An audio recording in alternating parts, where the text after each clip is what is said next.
ప్రతిష్టాలు మీరు మంచి మేధావులు. ఈ యొక్క సమస్యను మీరు దూరదృష్టితో ఆలోచించి మాకు ఈ కార్పొరేట్లో మీరు ఇంకొక పని కూడా చేయవచ్చు అని అనుకుంటున్నా.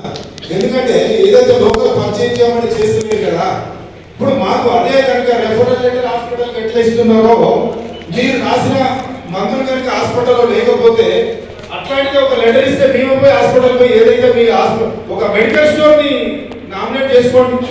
ఆ మెడికల్ స్టోర్ లో ఆ లెటర్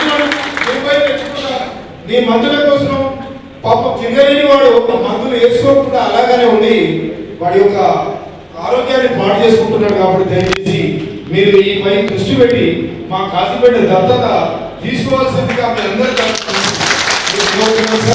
తర్వాత మన యొక్క మేధావి మంచి జోనల్ సెక్రటరీ గారు జోనల్ ప్రెసిడెంట్ గారు అయినటువంటి కె నారాయణ సార్ గారిని ప్రసంగించవలసిందిగా కోరుతున్నాం సార్.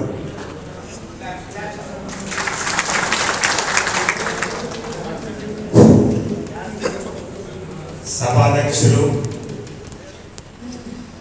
కృష్ణమూర్తి గారు, అలాగే అదే పోస్టులో ఇప్పుడు కోశాధికారి ఆల్ ఇండియా లెవెల్లో, తర్వాత వేదిక మీద ఉన్న మా మిత్రులు ఆంజనేయులు గారు, అలాగే బయట నుంచి వచ్చిన ప్రముఖులు, అలాగే PMD post office well experience బాగా సభకు చేసిన సోదరులు సోదరీమణులకు అందరికీ నమస్కారం. ముఖ్యంగా వారికి కాజీపేట బ్రాంచ్ ఈ యాన్యువల్ డే జరుపుకున్న సందర్భంగా